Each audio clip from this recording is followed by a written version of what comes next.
Anyhow, now today we have 2 days past. Yesterday we talked about Raja Yoga, and day before we talked about Bhakti Yoga, and today we will talk about Karma Yoga. Again, as we know that karma and karma yoga is totally different. Everyone does karma, and every karma we do, it creates some bondage. But there is an art of doing karma which can release us from bondage. That is called yoga. In the Bhagavad Gita it is said, Yogaha karmasu kaushalam. What is called yoga? Yoga is how to perform work. How we can perform the same work and at the same time can be released from the bondage of suffering and pain. And birth and death, that is the major point. Our major thrust is how to get out of the birth and death, cycle of birth and death. So birth and death is inevitable because it is said, Shankara says, avidya, kama, karma. We are all pure according to Vedanta. We are stainless, we are birthless, we are deathless. The body is born, body goes, body comes. This sound is resounding. Yes, body comes and body goes. But the soul does not go, that is the ancient teaching of our Bhagavad Gita. Vasangsi jirnani yatha vihayo navani grinnati naru apurani tatha sharirani vihayo jirnani anyani sanjati navani dehi. Gita says, Vasangsi, this dress, Vas means the dress. Vasangsi jirnani, this is plural same, not singular. Baso, the dresses are many. When it becomes jirna, means it's worn out, then we naturally have to throw away. We try to catch on. Our life always gives a signal that it is becoming old, it is becoming little painful, it's giving notices. Eyesight, cataract, tooth, ear, hearing, all are signals. I say jokingly it is called eviction notice. God starts giving eviction notice. Hey, get ready. Huh? So that continues. But Vasamshi Jirnani, when it becomes old on our garment, we naturally give up, we cannot hold it. And we immediately plan for another new garment. Old car does not help you anymore. You try to keep it. So no, we'll have to have a new car. We cannot continue anymore. Similarly, this old dress, this old body is no more functional. So naturally you plan for something. So Vasangsi jirnani yatha vihayo, giving away, navani grinnhati, you get another body, new body. Tatha sharirani, this body, this physical body, jirnani, when it becomes jirna, when it's being worn out, it becomes old or it does not function. Functionality goes, jirnani, navani grinnhati, then we take another body.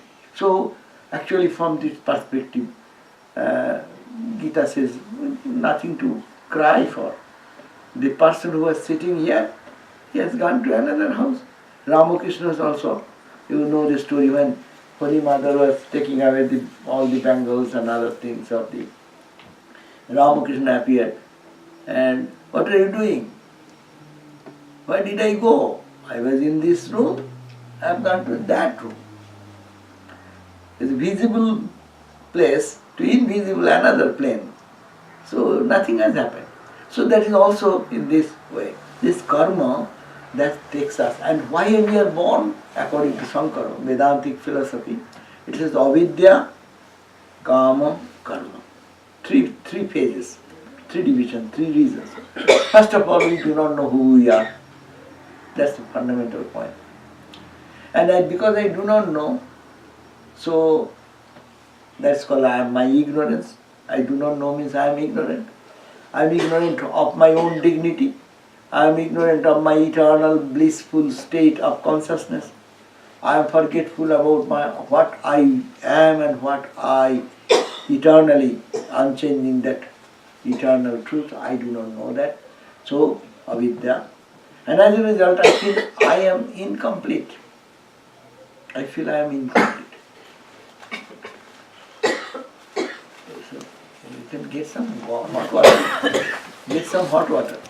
There is a kettle. Put some hot water. And then there was more. Oh, it is done. Oh, I could have stopped that. No. Those whose face we cannot see, they come forward. Why we can have some place here? Okay. So, avidya, because of the ignorance, what happens? Ignorance creates some sense of inadequacy.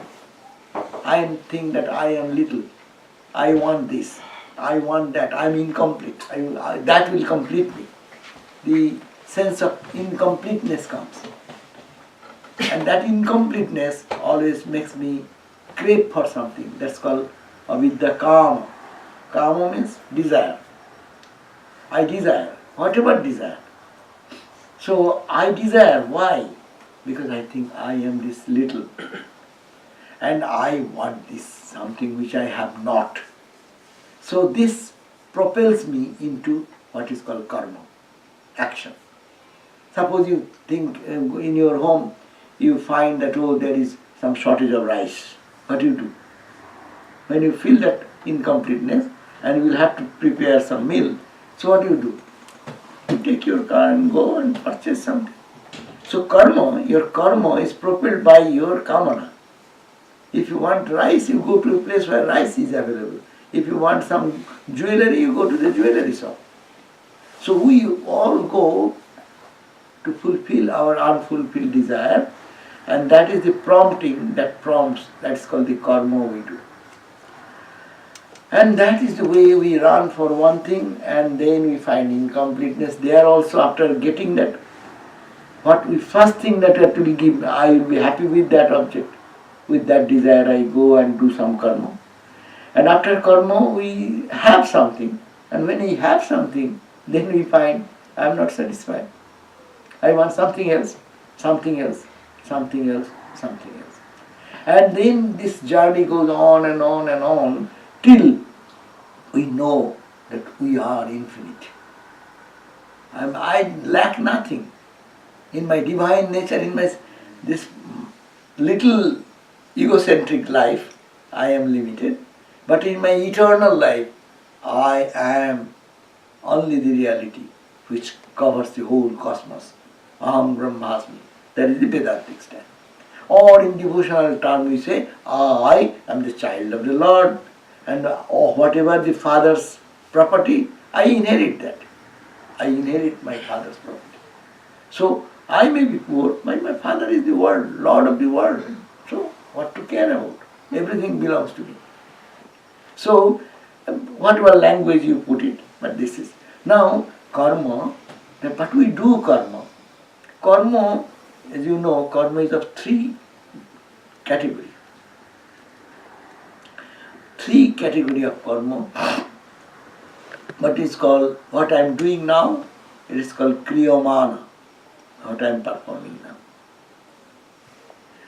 And what I am forcefully in the life journey, I am forced to do something. I don't plan, I don't think that way, but I actually did that. I am pushed by some impulse, which is called the prarabdha. And sanchita, there is some karma which still in the store has not started giving its result. So karma is of three types: sanchita, kriyamana, and prarabdha.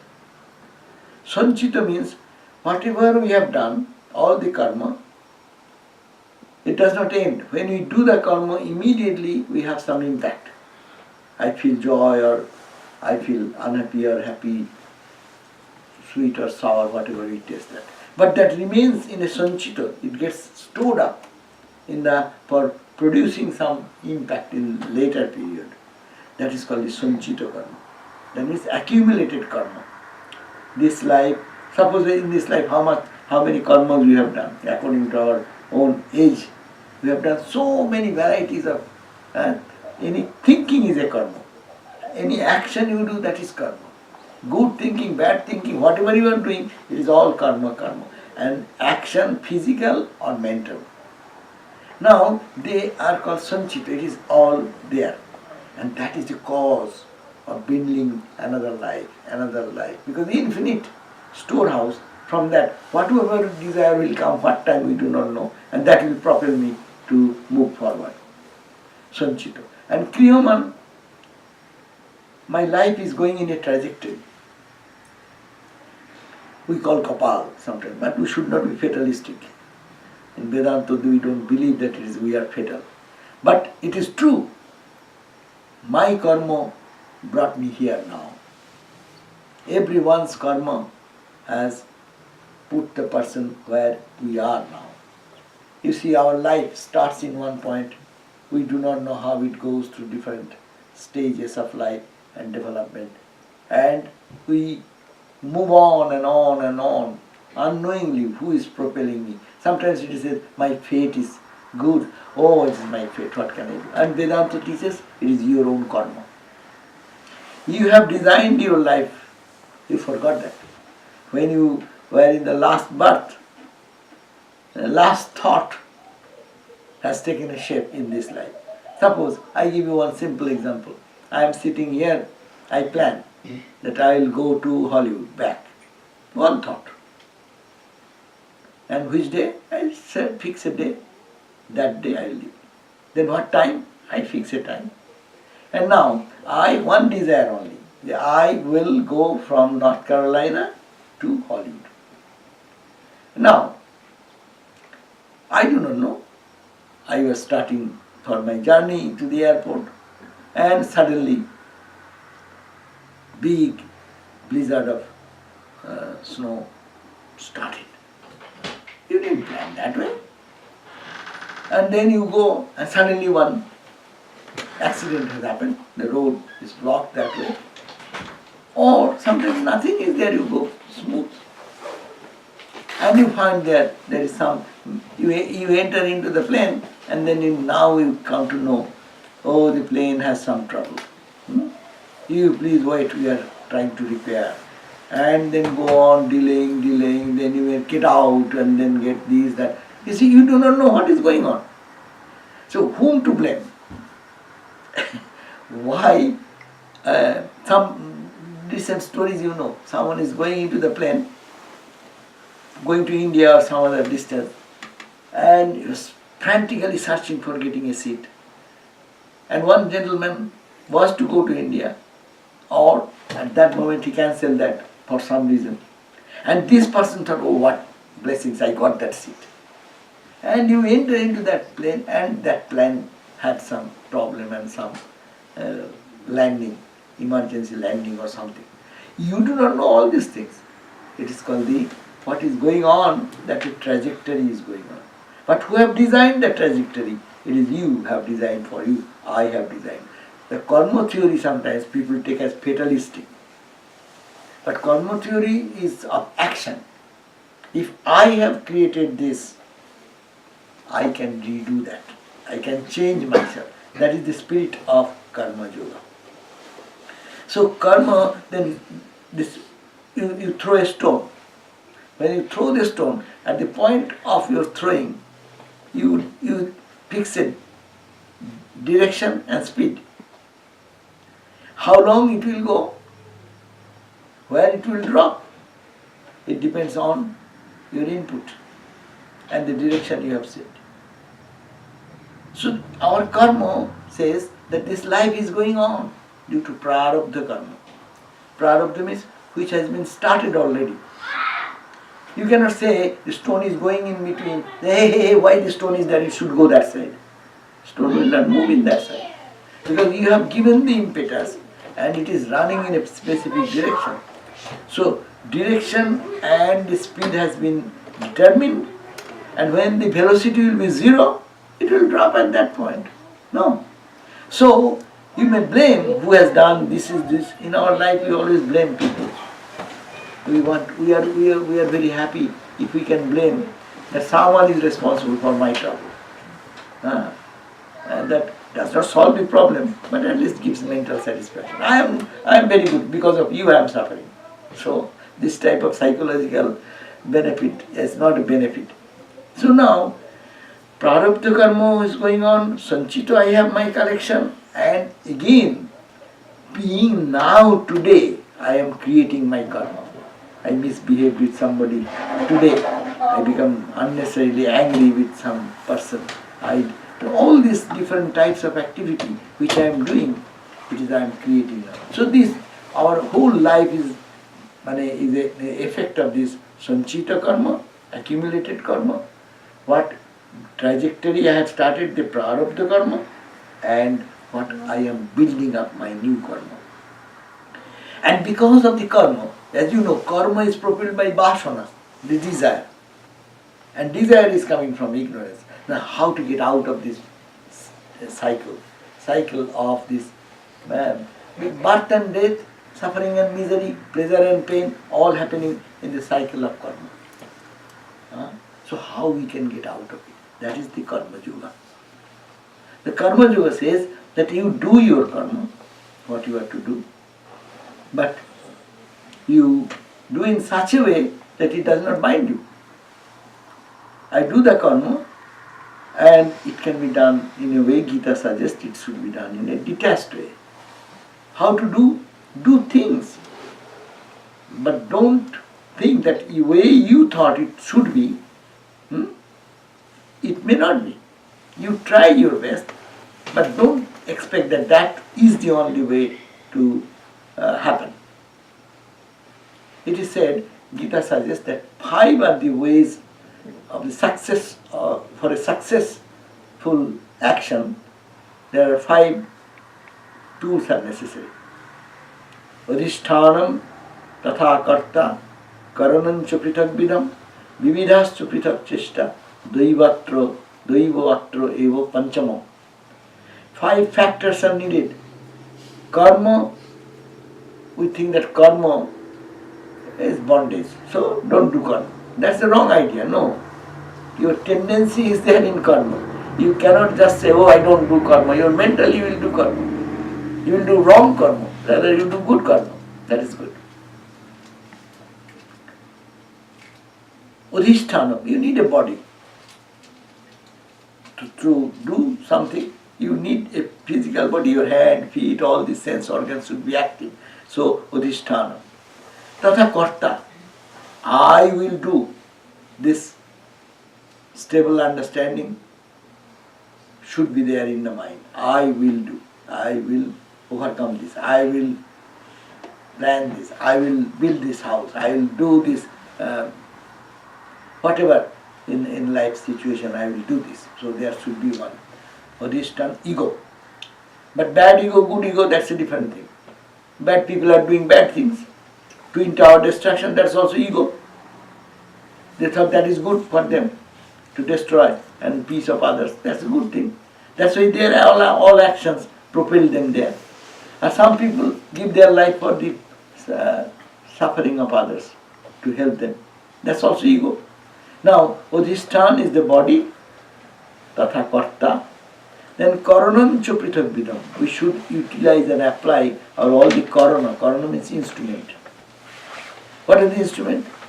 Instrument of eyes, ears, hand, feet, all the sense organs. It should be, those instruments should be sharp. Vividhastu. And not only that, you, for a successful completion of any work, you have to try different methodologies.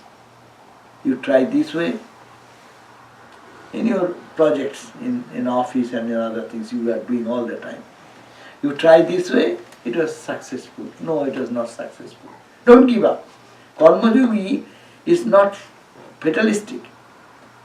They don't give up. They will hold on. Okay, this didn't work, let me try that way. And then it didn't work, let me try the other way. Vividhascha, vividha means many, and prithak prithak, separate. Different methodology. Suppose you have to go to the airport and your plane is to leave and you do one road is blocked. What will you do? Okay, let me go home. Huh? So that does not make any sense. So karma yogis should be ever active, very active, but at the same time enthusiastic. And if they fail in one way, they will try to get the success in another way. If it does not work, another way. If it does not work, another way. So this part is correct. But this is not karma yoga yet. Karma yoga will happen. Vividhascha prithak daivan chaiva atra panchamo. He keeps that factor. There is some divine will. After doing, he says, "O Lord, this is your work. I have tried it as best as I can. I tried this way, it didn't happen. I tried that way. I tried the other way. But ultimately it is in your hand." You see, that called the surrender. So when that is done, then karma does not bind us. See, sometimes if someone says that karma is bad, therefore give up karma, that will not do. Karma is bad because our vasana, we are not taking it in proper action, proper thinking. Right thinking is lacking there. But karma, if taken in proper action, proper direction, it can release us from bondage. You do your best and just release it to the Lord. Last is yours, O Lord. I have tried my best. Now it is yours. Again we try the another way, then give it to God. So when we give it to God, then we become relaxed. And that is the beauty of karma yoga. Karma yoga is a releasing thing. You do tremendous action. Karmani akarma japashyat, Bhagavad Gita says. Karmani akarma japashyat, akarmani cha karmaja, sabuddhiman manusheshu. He is the most intelligent man in the whole world. Who? Karmani akarma japashyat. You are performing all types of action. But you think, I don't do anything. Krishna, he did all the things. Whole Mahabharata, whole episode of the play. He is the only person who is doing. But see, even in the movie, you see, Ramananda Sagar's movie, you saw how his face is always calm and serene. In the middle of the war, in the middle of the extreme situation, how peaceful, how blissful all the time. He works, does not work. Because it's my hand and feet are working. I as an absolute truth, I have nothing to gain. Karma is for whom? Therefore we should have some goal. But that goal, to accomplish that goal, we will try also in different ways. But we should be detached with the result, whatever comes. It is God's will. I tried my best, but I cannot do anything more. You exercise your last drop of energy. But what will come is not in your hand. We only make our life more troublesome by being tense.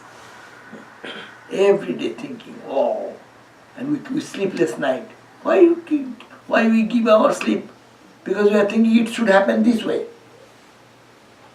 And if we learn to say, "O Lord, let thy will be done. Make me thy instrument. Make me thy, let me, Ami," it is Ram Prasad's song. Ami jantro, tumi jantri. Ami ghar, tumi gharani. Ami rath, tumi rothi. So think, it is a machine. It is for your pleasure. So I am only the instrument. You are the machinist. I am the chariot. You are the charioteer.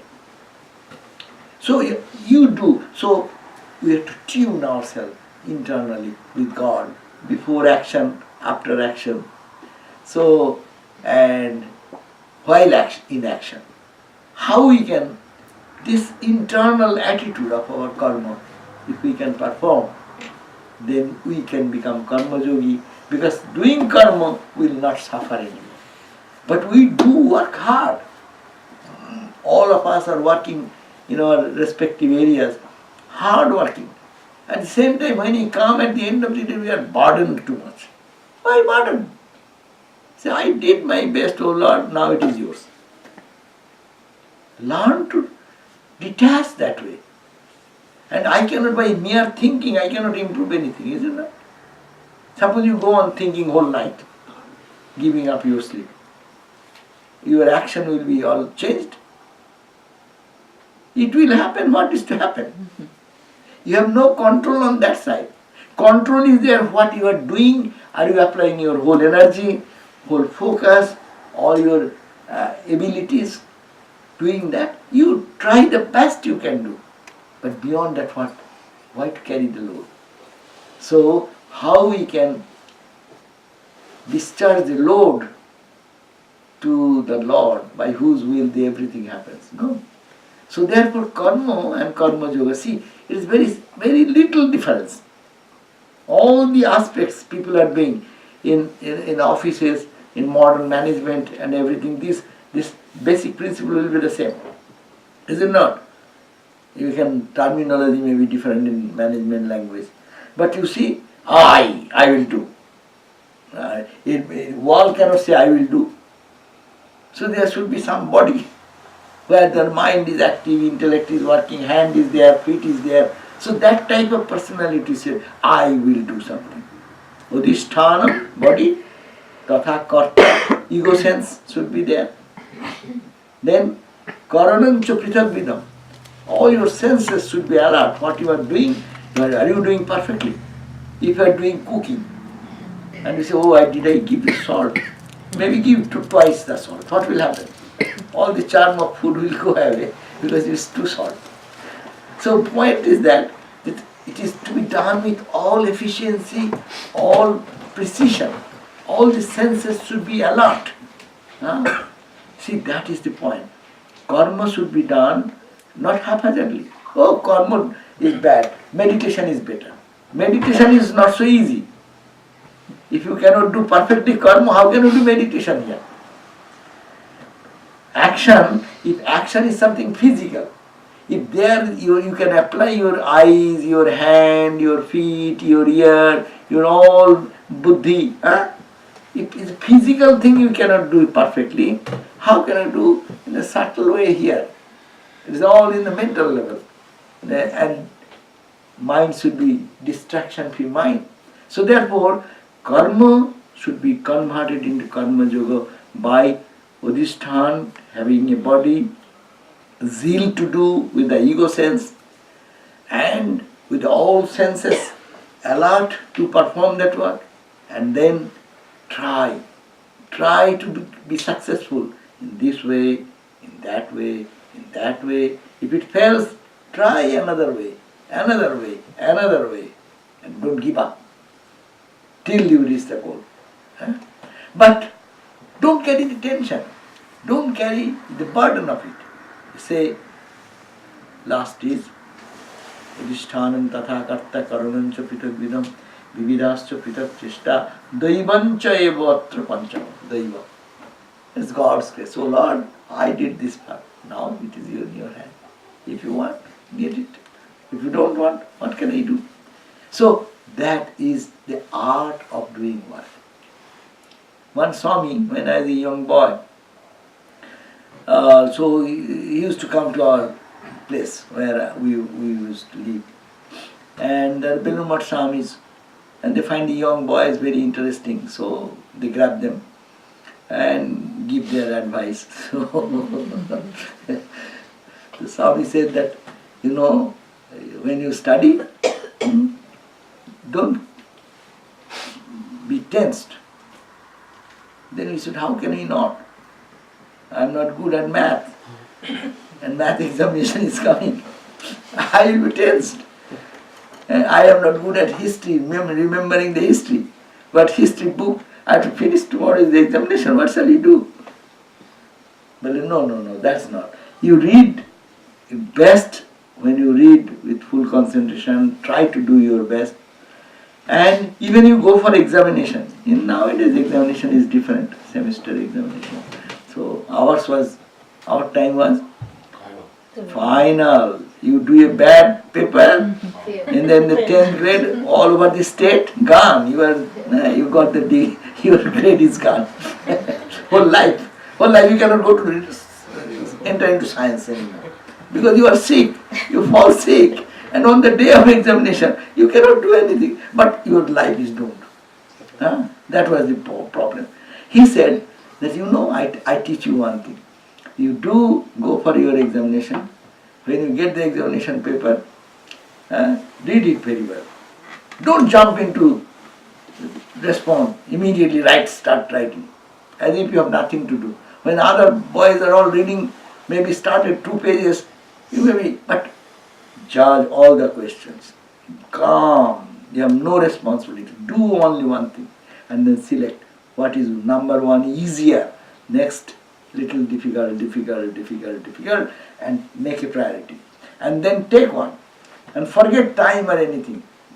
Get steeped into that question, and respond as much as you know, and no. And then, whenever the examination is ending, you give the paper, you think you are giving at the feet of the Thakur, at the feet of Ramakrishna. So you are offering it to Ramakrishna. Finish. And as you have offered, and don't go to match like mathematics, hey, what is the result? As you used to do after the coming out of the examination. All are comparing results. My mind is right or yours is right. And then you find that it is good or bad. Then your whole next day's examination is getting jeopardized. No? So don't compare anything. And don't talk about what has happened. Now go, smile, sing, and then throw away the books or remove the books of the last day's examination. Nothing to do, detach, and now start what is tomorrow. With a fresh energy, read only that much. So he's teaching me this karma yoga. Do your effort, best application of your energy, but don't carry on the result. What is the result? How much mark I will get? People actually, all the students actually make more blunder in that way. Spending the energy for the next day is totally destroyed. He could have done the next paper much better. But because of these anxieties and worries and the comparing this, that, and mind, which is gone out of hand, what can you do now? Even if you know it is good or bad, can you do anything? Because it's out of your hand. So in our life also, if we can do that, and ultimately give it to God, and to feel that there is somebody for me, and I can trust, I can give it to him, and he will do whatever is good. So that is the karma yoga idea. I have very simplified, I have told you very simple way. It can be made more complicated, different way of talking. This karma yoga is a good book, you always should read, because dhyana yoga, all the yogas should be practiced. But look at our life. Karma yoga takes us a long period of our time of our every day. You can meditate 20 minutes, half an hour. You can do your study, read some books, maybe finding time in between your, but you are hard pressed with the work.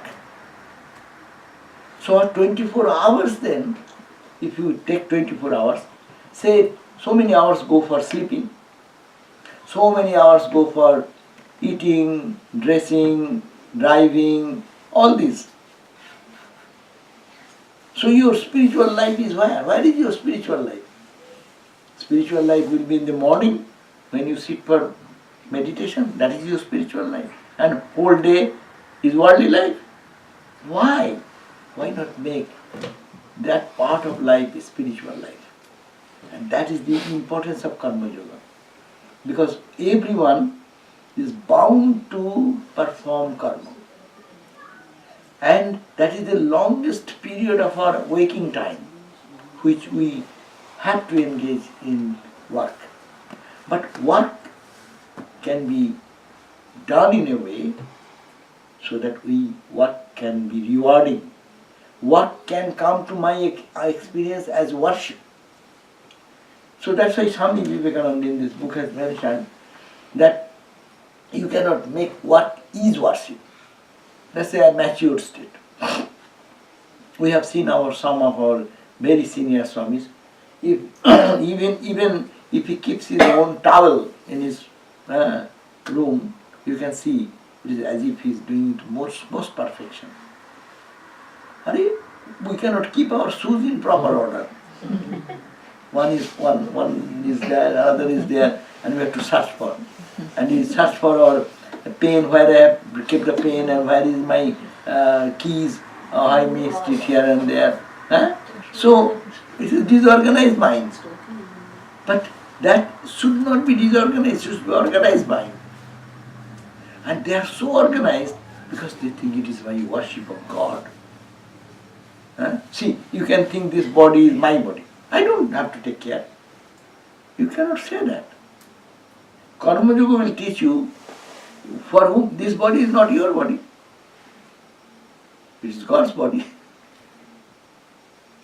Why? A dead body and this body. What is the difference? Here, God is still here as consciousness. That's why it's speaking, looking, moving. So if God resides here, this we call the gods reside here. Then what you say? This is called temple. Is it not? So why not this is a temple? See, you increase the value of things. You can think your body as body, or you can think it is the temple of God. And if it is the temple of God, you can take care of it. With what precision you will take care of it. But then this perfection, precision, care, but with the spirit. Not as my body, but it is the Lord's body. It is the car. In India we do that, no? If your car, you are the owner, the servant who takes care, how he cleans the car. Because this car is not car only, but the boss goes here. So boss is here in all these cars. How many cars are here? Different design cars. But in each one, the Lord is seated there. No? So if it is so, you should respect the body. Some people may. So how to make this? So when you are eating, that's why you can see, I am not eating. I am offering to Mother who is seated in my heart. See? Your karma is transforming into what? Karma Yoga. You need not have to go to a temple to offer the fruit. Yes, you will do that. But bring that into your day-to-day action. When you are eating, you can. That's why we try to chant the mantra to remember all those things. And we want to feel this is an offering to the Mother. Ahar karo, mone karo, ahuti dei, shama mare, monobuli, bhajo kali. Oh my mind, worship Mother in this way. That sayone pranamogam. When you lie down, you bring your idea. You are saluting the Mother. The Mother is there. You are putting your head at her feet. Nidray karo maa ke dhyan. When you are going to sleep, think of Mother and go to sleep. Ahar karo mone karo. When you are eating something, think that you are not eating. It is going. That's why Hindus do that. Pranaya swaha, panaya swaha, venaya swaha. And these are because you are eating, giving to whom? The energy, the prana. You are giving to 5 pranas. And 5 pranas belong to whom? To God. So, transform everything. into Godward. That's why it is called the Karma Yoga. Your karma is helping you to unite with God, Karma Yoga. So this practice is, but Swamiji said we cannot do it at the very beginning. So 3 stages are there. One stage, work and worship. We do get up in the morning, take some bath and sit for offering some flower, incense, chant some mantra, do some meditation. Guru gave us the mantra, repeat the mantra, feel his presence, and I have no time. Get up, go to work. So spirituality ends here. No. It started there. And then when you go to your work, start your engine, car, and say, "Oh Lord, I am going for your work." There is a boss in the office, but real boss is you. So I am going to do your work. See, bring God into equation. So you are doing the same work. You are starting the engine. You are driving the car, but it is for His work. See, karma is getting connected with yoga, union with God. And then you go start your work. First say, "Oh Lord, give me strength. I am doing your work. Let me do it totally focused." Your efficiency will increase. You can do the work much intensely. Forget whole world. That work is service to God. Bring that idea. It will not happen in one day. 24 hours, if we practice, we will be able to do for 5 minutes and then forget another hour. Or even 1 minute, another 5 hours we forget. Never mind failures, but work and worship. Work and worship. Work and worship. This is work. This is worship. But I am doing for you, not for mine. Yes, I will get money, but I get money, that is your business. You have given me the talent, and you are taking out my talent out for my sustenance. You are managing, you are giving to pay up my bills. No? So, just bring some real understanding about what work means. You are working for Him. You are worshipping Him. So, worship, work. And in between, whole day, again, how many 8 hours you are working in the office, 6 hours, 7 hours. Such a stretch of in between. Think, "Oh Lord, I did this much for you, for you." So if we can bring this awareness again and again, what will happen? You will find so much peace. You are not burdened with anything because you are doing for God.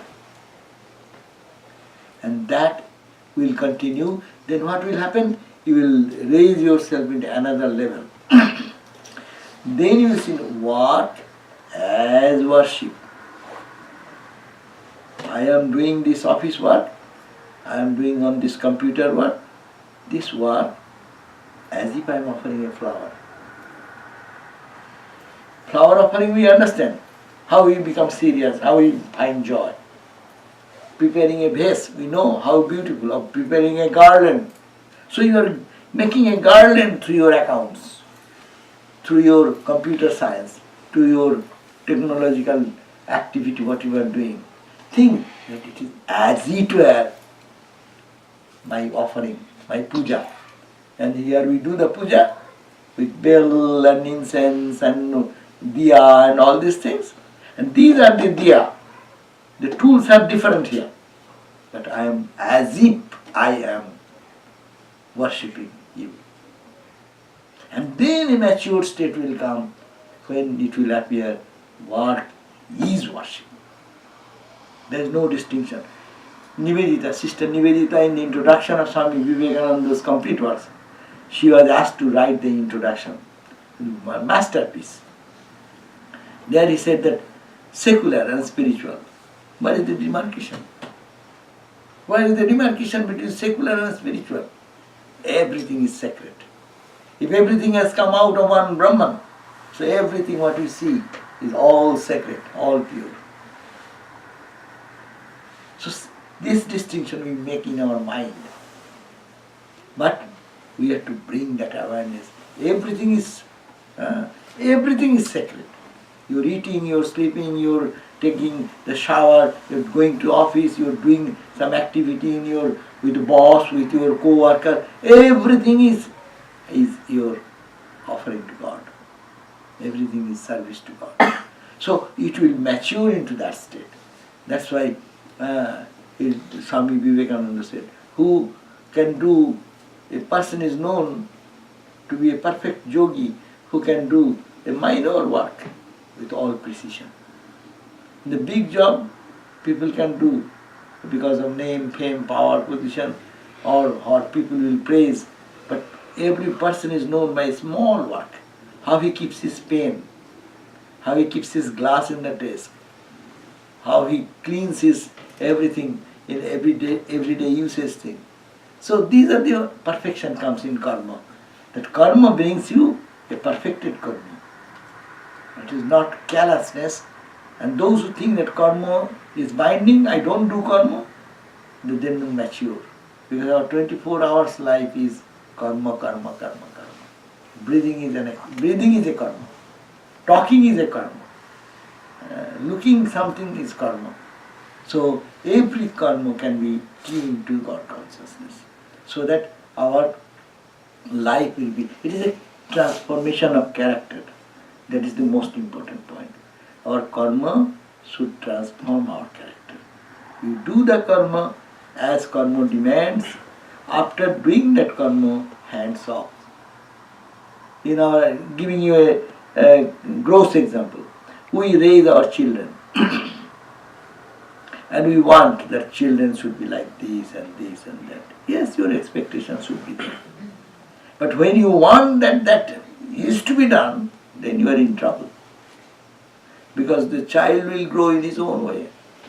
You can only tell them what is you think good, but you cannot force that. And when your expectation is coming, your frustration is increasing. But if you can do your best to give hands off, then you are free. It is yours. We have done our best. It is yours. Good is good, bad is bad. So this is the Karma Yoga idea. And it brings freedom. Swami Vivekananda has said, freedom. Karma Yoga means it gives you freedom. Freedom from anxiety, freedom from tension, freedom from our expectations. And it never happens. What we expect, Rabindranath says, Jaha chai, taha bhul kore chai. Jaha pai, taha chai na. আমি বহু বাসনারে প্রাণপণে চাই কৃপা করে তুমি বাঁচালে না. Can you translate English? Can you translate? Yeah, I will do that.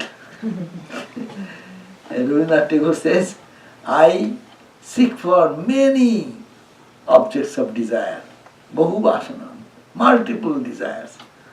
And you are so kind, depriving me, you have saved me. Not giving everything what you like. A child wants this, that. If you give it, it may not be good. A child is asking to eat something which is not good for the baby. So mom should not give that. So God does not give us sometimes. We complain. I should have got it, and I prayed so much. I went to the temple and I do puja and did everything, but nothing happened. Because you can take it in the spirit. God knows what is good for me. I have tried, and if it does not come, I accept it. So always there is a question of santushti, contentment, and that can come by Karma Yoga. That can give us freedom, that I should not be compulsive. And we are in that expectation level. When it increases more and more and more, frustration level goes more and more and more. The proportionate, directly proportional. And only the art of getting out of it is to do hands up, do hands up, do hands up. Whatever happens, I accept. Good comes good. Anything bad comes, okay, what can I do? I have no other choice. And I willingly accept. Willingly accepting and forceful acceptance is totally different. Someone commands you and you agree to that, and out of your own volition you accept it. Two things are totally different. I give the example, suppose you are in a hot summer, very hot, and you are going for some mission, and you are going by a pool, and your good friend suddenly make a fun and push you into the water. You jump into the water. He has done a good thing, your body will be cool, but you get mad. And suppose you are going and you think that this is a cool pool, let me swim a little bit. You fall into the water and swim. Yours is joy. So the same action can create two different reactions. Volition, willingly accepted, and that forcefully imposed upon us. So Karma Yoga says, I know this, I voluntarily accept this, and I give up. I have no other expectation. I should be the boss. I should not be controlled by something else. So this is the. So if you have any question for a few minutes, there are many aspects of it. You can find that how many ways of thinking is there. If we take any other chapter, Swamiji talks about karma and the effect in character. We build our character by doing our karma. What you think, how you do, your attitude, that builds up your character. Vivekananda is a Vivekananda. He built his character. We have to build up our character. And then he says, and each is great. No karma is higher and lower. In Indian context, most of the people, because we are born in that type of slave country, we are slave country. So hierarchy is there much. In this country, of course, every work is work. No? And Belur Math also teaches us, every work is work. Today you do the most sacred work in the inner sanctum and sanctorium of Belur Math, where the relics of Ramakrishna is there, Baba. If you enter there, you feel a spiritually charged place. You are given 1 month to do the work in that room. And next month you are given to do all the toilets of the brahmacharis. Go. 2 months. You no difference. That is also Lord's service to God. This is also service to God. There is no hierarchy in that, because it is God, service to God. Service to God in that holy atmosphere, service to God in here also. Who is getting the benefit? Is there? But the monks. Secret of work. As you have talked much of the secret. Sometimes what is duty? Duty is something, it's only, you have to do something, but duty sometimes becomes a bondage. Duty is like a scorching sun, Swamiji said. Sometimes it burns you. But it should not be duty, you do out of love. Why duty?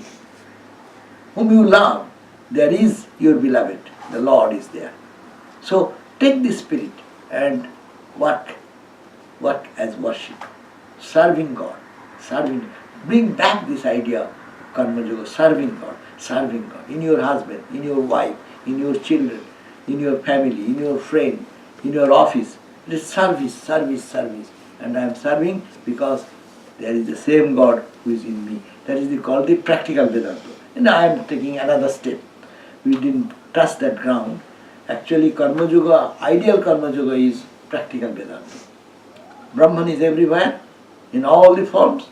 Whatever service you do, you are serving the Brahman, the Atman. Which is Atman, that is Brahman.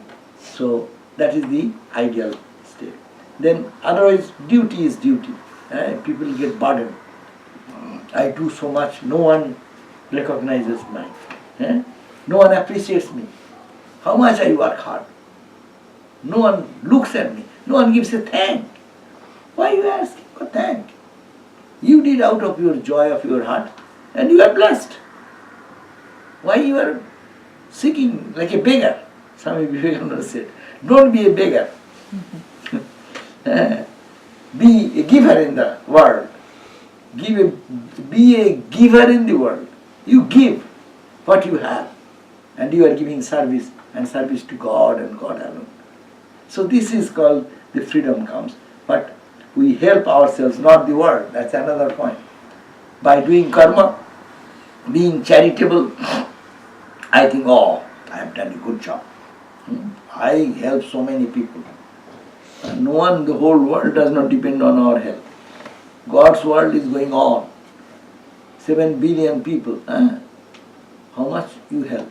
Whom you can help? But yes, what you did is a service. I am happy I could serve one child of the Lord. No? Swami Vivekananda said, if my life will be satisfied, that's our ideal, in our monastic ideal. If I can bring peace in one single person's heart, my life is satisfied. Not that I will have to change the whole world, and I have not the power. At least give little peace, little joy, little solace to anyone in the world. A little bit of thing. Life is satisfied. So think, I am grateful. God has given me this opportunity. Opposite of expectation. Expectation is this, that I do so much and no one recognizes and you get frustrated.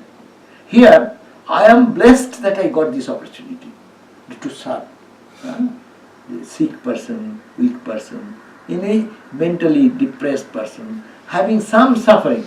Swami Vivekananda says, the whole world is burning in misery. Can you sleep? Oh great souls, awake, awake, awake. It does not defeat you. Thinking of yourself, my problem, my problem. The whole world is burning in misery. Go and do something. See, that is the inspiration. And he says, he who lives for other, he lives. Other are dead more than alive. So this is the call. So that should be, we should feel that it is blessed that we could do something. And attachment, non-attachment, complete self-abnegation. When you work, don't think of you at all. Forget yourself. Dedicate your whole heart and soul into the work. It is service. It is a pleasure that you got the opportunity to serve others. And then it brings freedom. An ideal of Karma Yoga is freedom. Ideal of Karma Yoga is to liberation from all shackles of life.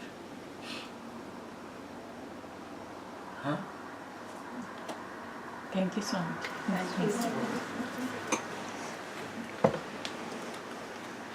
Question. Question. How does a karma yogi incorporate emotion, feeling like that? Emotion. Yeah, people, like in Western interviews and stuff, people always talk about your passion and your feeling. That should be there because you are doing for God. Emotion will be in the highest. If I love someone and I do something, my emotion automatically comes. Mother does something for the child, not the action only. Her emotion is totally there. So if we have the feeling that whom I am serving is not a flesh and bone, not a man or woman, but I am serving God, in that the tremendous emotion will automatically fulfill the heart, the soothingness. You will feel the peace inside, that becomes spontaneous. Rather, emotion gets dried out if we don't see God. Then comes the expectation level comes. And when the expectation level is not met, then I get frustrated.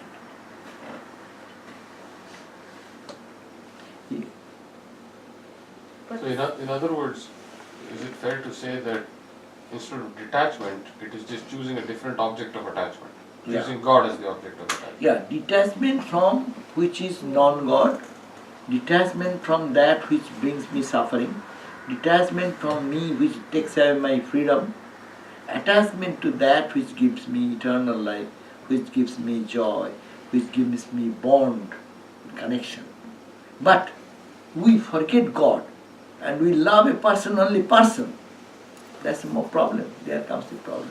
But what, this may be not a correct way of doing it, but what I find is even if I offer it to God, the expectation doesn't go. Now I have the expectation from God that He has to now return something. But you say, why shall I expect? You know my past, present, future. What I expect, but it may not be good for me. A child expects so many things. There is no wrong in child crying. Child rolls down in the ground, I will have to have it. But if mom knows that is not good, will not give him. So we may be crying and praying, but mom will not give me. Oh, so that's why I said, Rabindranath Tagore says, Ami bohu vasanare pran pone chai. I crave for infinite number of cravings of material things. Bonchito kore, by depriving me, you have saved me, O Lord. Because otherwise I would have been having some death. I do not know what I am asking for. So, better to depend on Him who knows everything, who knows my life before my birth, who knows what I am now, who knows what I will be. So to trust on that reality gives us much more strength. And also we become free from responsibilities. Internally, if I do something, I expect it and I want, and if good comes, I get the credit, bad goes, I feel depressed. But if it goes to God, then good is God's good, bad is bad. I am free. We can fight with the Lord. I told you that you guide me and get me done, but you didn't do. What can I do? So it is yours. The problem is yours. So blame on Him and good on Him. It is yours. I am free. Machine does not have to be, no one blames the machine. One car hits another car. We say, oh, the red car has hit that blue car. Okay. The red car does not hit blue car. The police comes, they catch both the IDs of the drivers. The car is a car. Car, you cannot blame car. Car should listen to the boss. That much is the duty of the car. This body and this mind, this car, should listen to who is boss inside sitting. Normally it does not listen. It does not look at that side. It looks outside. That's why our problem comes. But if it is actually guided by the Lord who is sitting in the heart, will be no responsibility. Car is wrong, it is yours. It is smashed, it is yours. I have followed you. That's why Arjuna, his Sarathi was Krishna. So Arjuna, that's why guided by Shubuddhi. So that Krishna is sitting in our heart. We should ask every time you do anything, oh Lord, oh Krishna, what shall I do? We should at least every day contact him 100 times. His hotline is always open. He never gets engaged. In other lines, maybe you are having 10 lines, but 10 lines may be engaged. 11% may be waiting. But billions and trillions of people may try, but it is the Lord's line is always free. You can any time contact. Morning, evening, night, no. There is no 24 hours line, hotline. So, can we practice that? Any karma we do, before starting the karma, contact him. Hello, sir, I am starting this. Oh, sir, I have finished this. To always keep in touch with that. And then your problem is gone. Who is a good, there is a best relationship with the, what you call the boss and the worker. If the worker always keeps in touch, did one paper, say, this is the work you wanted, I have done that. Okay, you said this is the work I did. So, then best relationship is set. And then your responsibility goes away. He knows that he is working hard. He will not bother you. So we don't keep contact with our boss. That's the point. And we think we are the boss. My intelligence, I thought. What you thought? What you thought yesterday, you think differently today. Your thought has no value. But if it comes through him, then that thought is meaningful. And that he has reality in it. Okay? Thank you all. No? This is actually a good subject to think about. Every day, how we can spiritualize our life. how we can spiritualize our life, how we can be tension-free, how we will be really free from all anxieties, worries. We can have a good sleep. If we come back with this type of connection all the time, and you come back, you said, okay, whole day's work is done, now I am sleeping at your feet. And you can snore. Snoring, of course, is not a good sleep. Snoring means they are not getting oxygen. CPAP machine is necessary.